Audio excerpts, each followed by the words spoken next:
Olá pessoal, eu sou o Ricardo Massola, consultor internacional de ergonomia pela PhD Saúde Corporativa. Eu estou no aeroporto de Houston aguardando o meu próximo voo para a Pensilvânia, onde eu vou realizar um trabalho de ergonomia em uma empresa.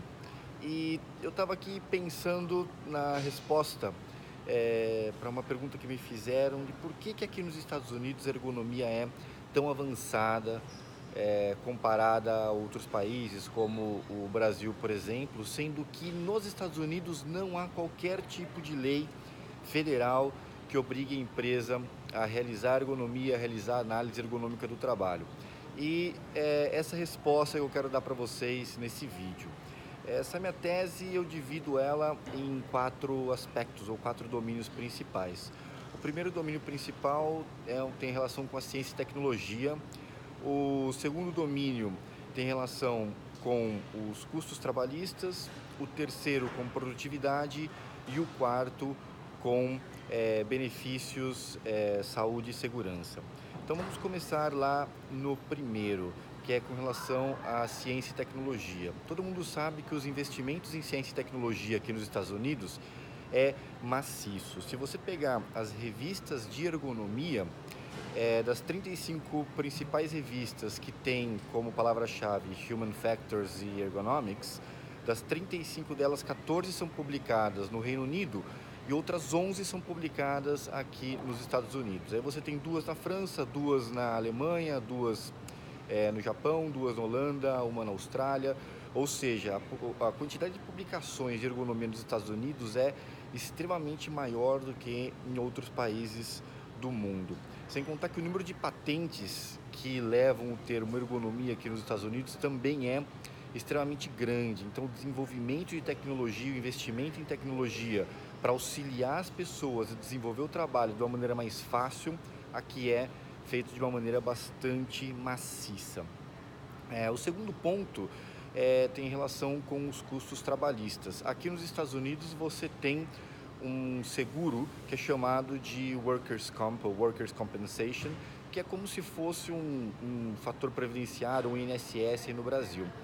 É, Quando um trabalhador ele tem uma lesão que é ocupacional, a empresa, junto com o trabalhador, eles podem acionar esse Workers' Comp e o trabalhador passa a receber o seu salário, todo o tratamento médico através desse sistema de seguro. Obviamente isso é pago pelos contribuintes e quando o trabalhador aceita receber pelo Workers' Comp, ele abre mão de abrir um processo trabalhista contra a empresa. Então isso reduz os custos trabalhistas aqui nos Estados Unidos, até esse é um dos motivos pelo qual aqui nos Estados Unidos não se tem tanto processo trabalhista. Não quer dizer que as pessoas não se lesionam ou que não se paga sim, mas quem paga é o contribuinte e o problema é que a empresa vai ter que pagar cada vez mais quanto mais trabalhadores ela tiver no Workers' Comp, dependendo do caso que ela tiver. Eu, por exemplo, estou tratando de um caso de um trabalhador que já consumiu em menos de um ano mais de 180 mil dólares aqui no Workers' Comp de uma empresa. Aí quando você tem a análise ergonômica, você consegue muitas vezes, durante o processo, durante a negociação com os advogados, mostrar que o trabalho pode não ter sido assim crucial para fazer a lesão naquele trabalhador, assim como nós temos aí no Brasil, né? Você tem uma concausa, então você pode mostrar que às vezes o trabalho é simplesmente uma concausa e não a causa. Isso reduz às vezes a indenização nos acordos. Então as empresas querem ter ergonomia para que elas consigam provar em casos de processo de que elas não são fatores de causa dos problemas de lesão ocupacional. O terceiro fator é o fator de produtividade. E aqui nos Estados Unidos associa-se muito mais a ergonomia com produtividade do que aí no Brasil. Então os projetos aqui de ergonomia nos Estados Unidos, eles são feitos não somente para facilitar o trabalho, para deixar mais confortável, como eles são feitos para deixar também o trabalho mais ágil. Então a produtividade aumenta, então o foco deles é sempre a saúde com a produtividade, com o aumento da produtividade. E isso é um fator que aqui nos Estados Unidos é primordial para se ter a ergonomia.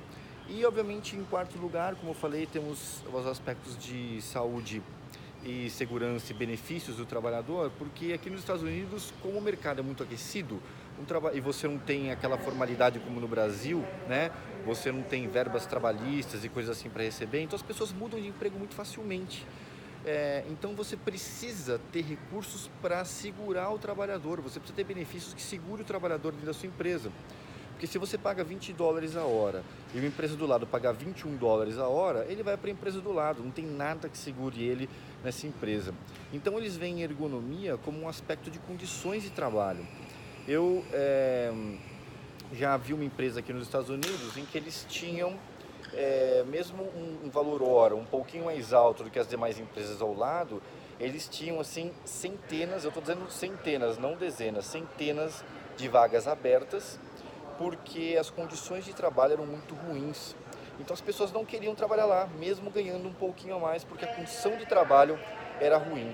Então eles veem a ergonomia como uma forma de melhorar a condição de trabalho daquele trabalhador, para que eles possam reter as pessoas ou conquistar novos trabalhadores para o desenvolvimento daquele trabalho.